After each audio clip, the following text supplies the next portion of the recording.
Hey, welcome back to True-Moto-Resto. Thanks for joining.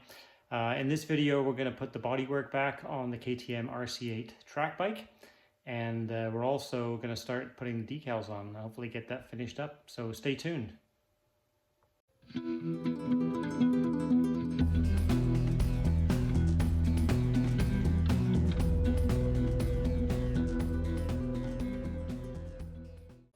All right, so this is going to be the installation of the fuel tank in this next step. And so the basic process that I'm going to try, never done this before, but I hear it's a massive pain in the backside, is to, in order to get the tank on, you've got to disconnect the rear subframe, and it may swing down, so I don't want it to hit the rear fender. But just out of curiosity, I am going to see if the tank will fit. I'm 99% sure it won't because I had it on there after I took it off a little while ago, and the holes don't line up anymore.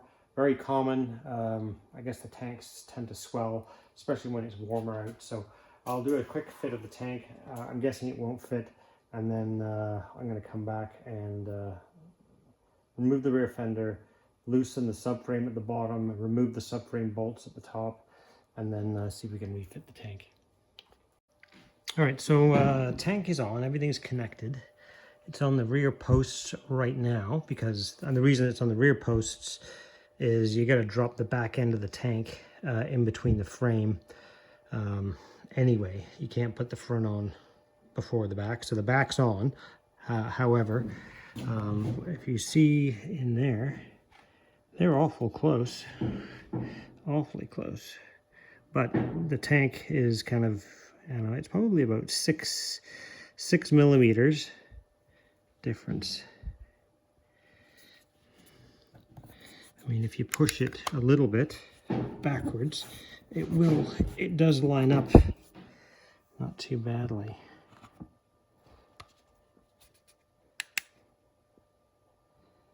I mean, I've heard some people being out, you know, like way more than that. I know some people stick something down here and they kind of pry. I don't really want to do that. So I don't know.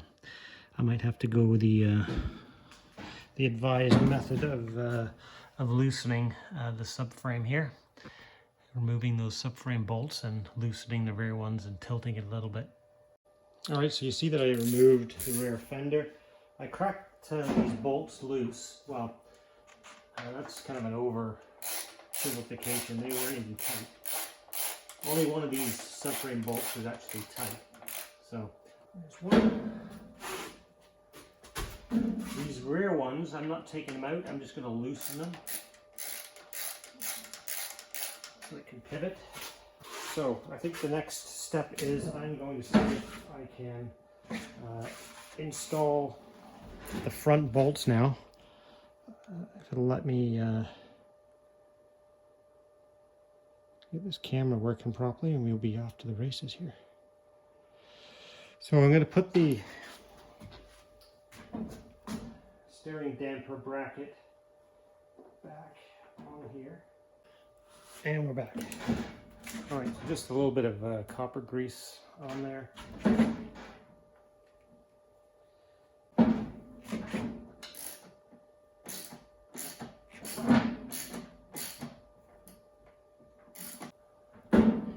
I'll show you the way the rear has kind of aligned itself here.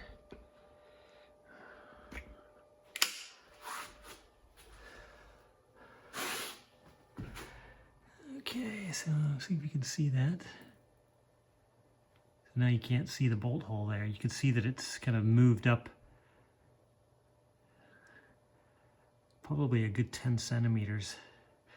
Here, you can see where the frame used to be, right there.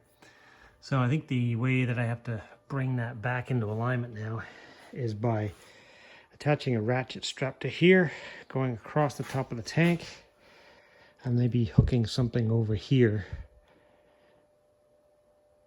And then I can pull that subframe back into alignment. All right, so there we go. I've got just stuck a blanket on top of the tank. I've got a ratchet strap hooked over the top triple clamp and then onto the rear subframe here. So now I'm just going to crank this up a little bit. And as I tighten it, what I should see, get this out of the way. Yeah, it's starting to come into alignment.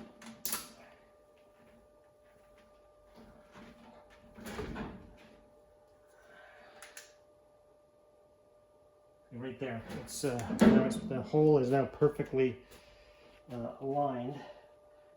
So far it hasn't taken very much pressure to do that.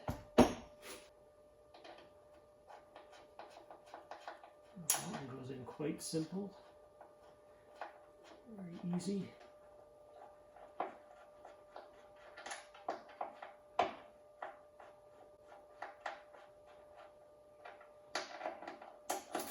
Those two front mounts are now back in place. I'm going to tighten up the rear ones as well.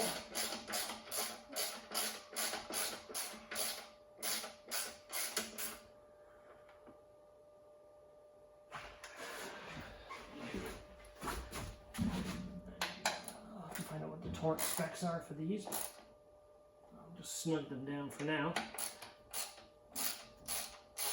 Ratchet strapped to the triple clamp, and then the back of it I put over the rear subframe here, and yeah, and it did not take much tension at all to pull that into alignment. So all right, so there she is with the tank back on, and put the rear fender back on, and looks pretty good, I have to say.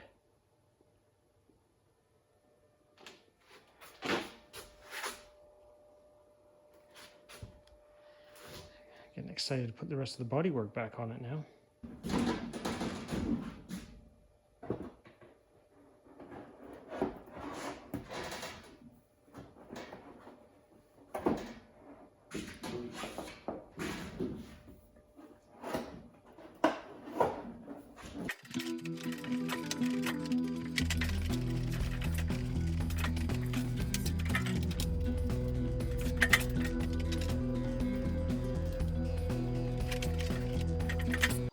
Alright, so there's the upper fairing on. I will say at this point, the colors without the decals on, I am very underwhelmed. I mean, these are the colors that I need, that I want, but without the decals, this is it's a very underwhelming color scheme. I always find it mildly terrifying putting the tail unit on. It always feels like it's gonna snap on me. But I'll set it on just for effect, but I'm not gonna attach it just yet.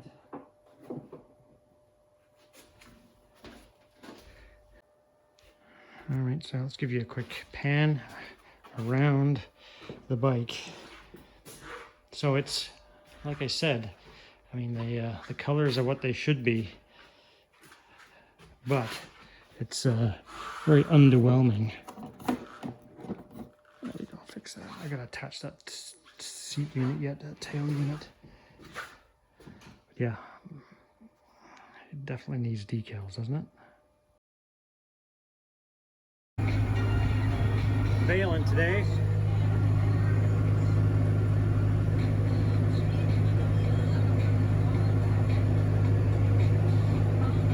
The first job I'm doing here is just starting to cut out all the decals just to make sure that they're easier to apply. If you leave them whole like this, it's difficult to get them placed properly, so a lot easier to get them all cut out like that. All right, everything's cut out, and next step would be to start to tape certainly all the larger decals onto the side, just to make sure I get the placement right before I start sticking stuff down.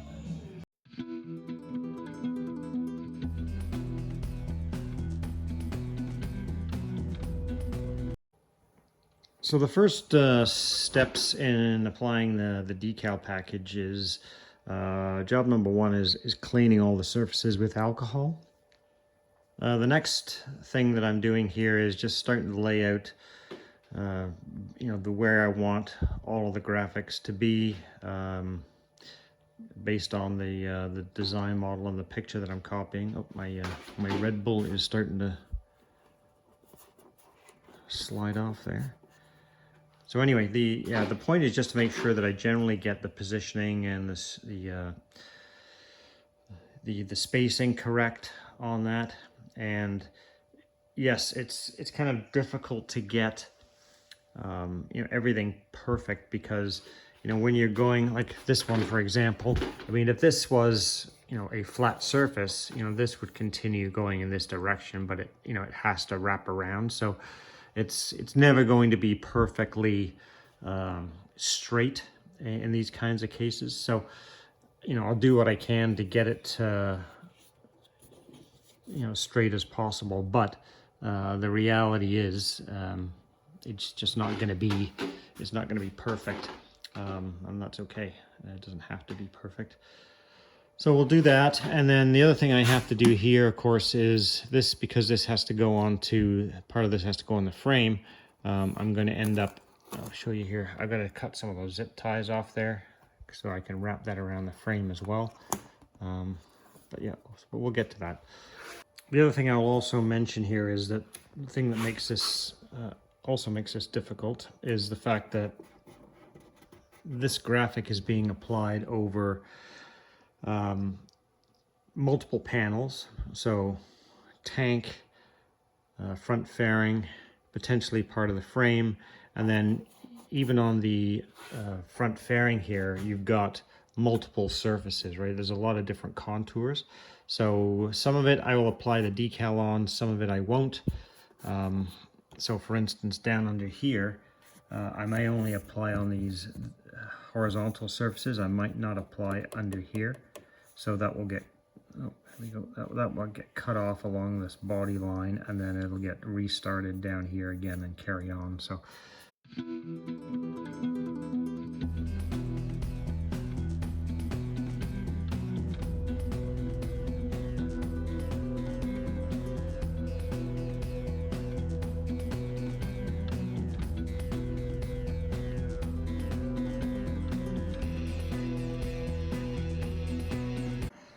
all right, so the first RedBull decal is on. It turned out okay.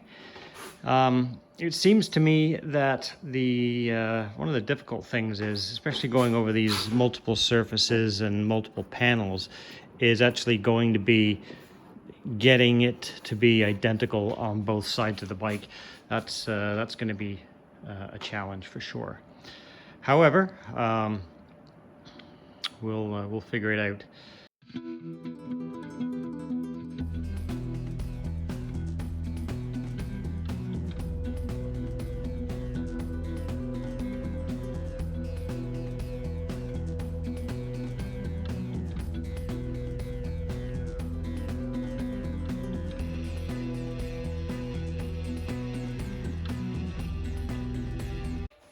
So I've got it hinged at the top. I'll show you here. I just kind of got to get a hinge on here, kind of stuck it on where I want it. So then the next step is I'll peel the backing off and start squeegeeing it down. I'll warm it up and then try to bend it over. We'll see how that works.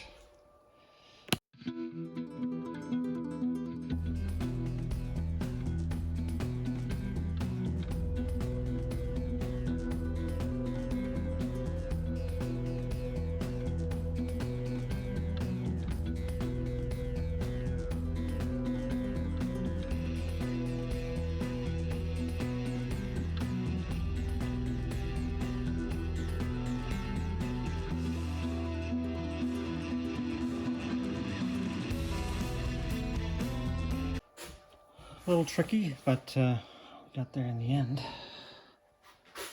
So that's the way that one will look. So yeah, I'm happier with it being on the edge here. I think if they were kind of two right on the very top, kind of back to back. I've seen both ways of doing it on a couple of things on the internet, and I think this this looks a little bit better, and it also is a little bit more in line with how the actual RedBull MotoGP bike is decaled up as well, how the livery looks. So all right, so with this next graphic, this is conventional I'll call it just conventional vinyl. And what I don't want to do with this one is, you can see here there's actually three different planes of surface. There's one here, one here, one here, all kind of in different directions and planes. If I try to decal that, it's going to be like trying to wrap a football in newspaper. It's just going to be full of wrinkles and it's not going to work. And I'm not good enough in my decal application to make that work. So what I'm doing is I'm going to move this down forward a little bit, and we're going to see if I can get that down here a little bit more. Now the key with this particular decal is, to get it to look right, is the top of the T here has to be parallel with this blue line. Yeah, something like that. So what are we doing here?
There we go.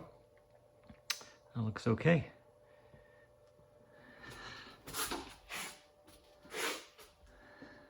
what do we think? I think it looks pretty damn cool.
And so here is the right side of the bike.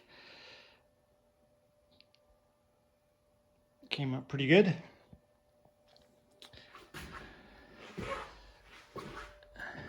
And like I've said before, these are the times where you just got to take a minute and enjoy, soak up the job that you've done when it's a good one. Revel in the moment. Like this is like icing a cake, or putting sprinkles on the cake, whatever you want to call it. But this is like the best part, when things really start to come together. Man, that looks pretty awesome.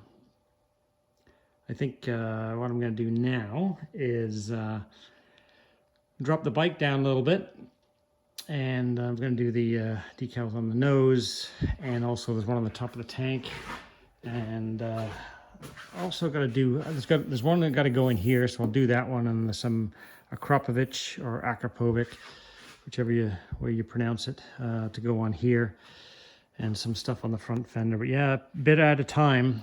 We're getting there. The only decals I don't have are my Michelin stickers for the swing arm, and my Michelin man for here, because I ordered them, and instead of sending me Michelin, they sent me this. So now I'm waiting for another, I don't know how many weeks for the correct ones to get shipped.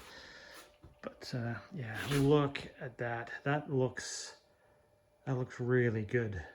And the good thing is, from left to right, I was worried about getting the bull centered exactly the same way, and I pulled it off. I managed to get it exactly the same, perfect positioning. So that was tricky, just because of there's so many contours and different planes and everything else. Trying to get it positioned just perfectly was a little tricky, but yeah, it came out really good. Really, really, really pleased. Man, this is it's gonna look pretty darn good when it's done, I'll tell you.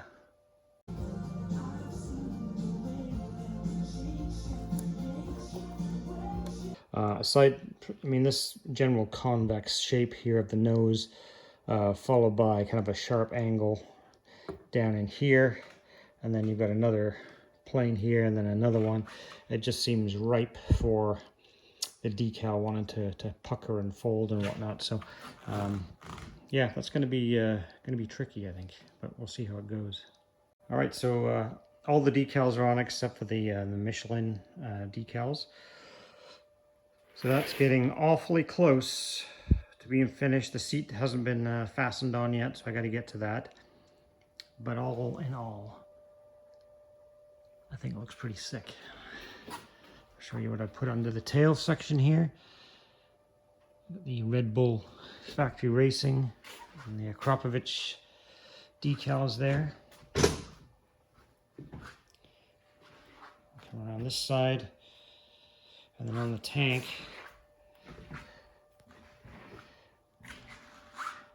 and again, the reason the decal faces this direction is on the MotoGP bikes, there's usually a camera facing the rider.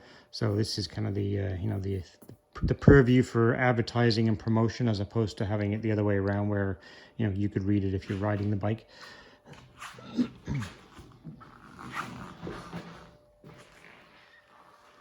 Little KTM stickers on the orange there. Akrapovic or Akropovich stickers on the fender.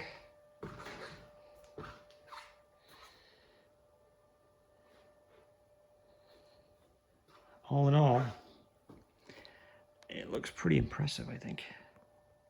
I like it. So one of the things that occurs to me as I look at the overall decal package and paint is I really like the white KTM on the blue. It really pops really well. When I come around the front here, as much as I like that, it just feels to me like something is missing.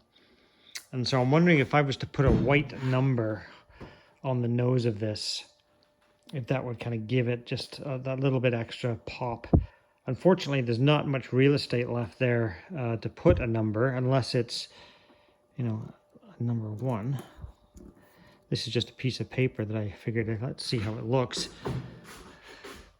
So what do you think? course, I would have to put it on straight because that's kind of crooked at the moment. But anyway, you get the idea. This is just kind of, you know, will that do the trick? I think, you know, if that was a bright white number 1, would that make it pop a little better? I'm not sure I've got the design of the 1 the way I want it yet, but this is just kind of just to see if it's a look that I want to pursue or not.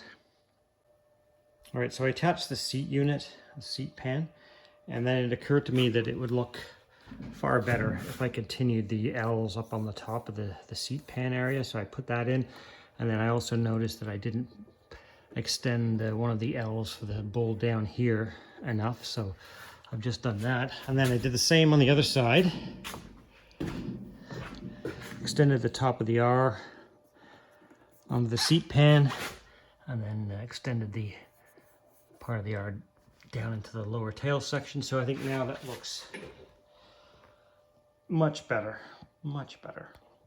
I mean, it looked good before, but it just ties everything together much more completely. You know, it looks good. And then I keep wondering around about the number. I guess the other thing I could do here is put an 8 on it. An 8 would fit right there because it's an RC8. I also thought about putting an 8 and an RC here in white, or just put a 1 there. I don't know. I have to think about that a little bit. Or I could just leave it as it is. I guess there's the risk of getting it kind of too cluttered, too busy at the front if I do that.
So you may remember a couple of videos ago I was debating as to which aero wings I was going to put on this bike, and this was kind of the favorite one that I had picked, and I think most people thought this one would be the best choice. However, one of the other options was to do nothing, and I think, you know, now that I see it with the graphics on it, you know, this would just, I think it would just ruin the look of it. I just don't think it does the bike any favors whatsoever to have, even if I was to paint this, you know, blue or whatever, I just don't think it looks good slapped in the middle of that RedBull sun graphic on there in the yellow. It just detracts from the overall look of the bike. So I think the wise choice there is to just leave this off, and it just doesn't fit. The color isn't right, and it just kind of clutters the whole look of it. So that's not going on. The other thing that I am still looking for, and if you ever come across one or you see one before me on eBay, or if you happen to have one for sale, is I purchased a new one of these, which is a kickstand mount. And what I still need though for it is a KTM RC8 kickstand itself, the actual arm. Haven't been able to find one of these yet. So if you locate one before I do, please let me know. Or if you have one for sale, let me know. Because I would like the option of using a side stand for this bike. Because right now I'm kind of limited to using a rear wheel stand.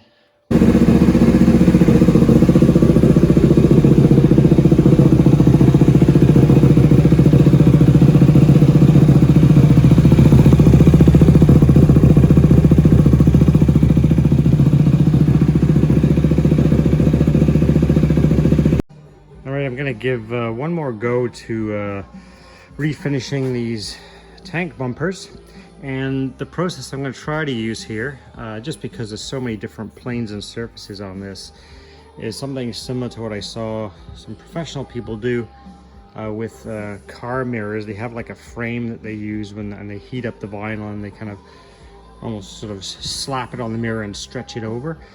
So my idea is I'm going to cut out a piece of vinyl. I've attached this with a screw to this piece of wood to kind of keep it in one place, and I can use two hands. I'm going to heat up the vinyl. I've got my heat gun in a vise here, and then I'm going to kind of swing over real quick and just slap it down over the top and stretch it down and see if that will work. So let's see how it goes. I'm just kind of a little bit off camera here, just heating this thing up. There we go.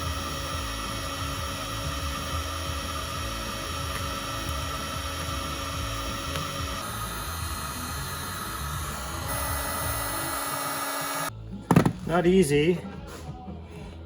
Some of the sides look all right, but still got some wrinkles in this corner I'm trying to work through. But you look here.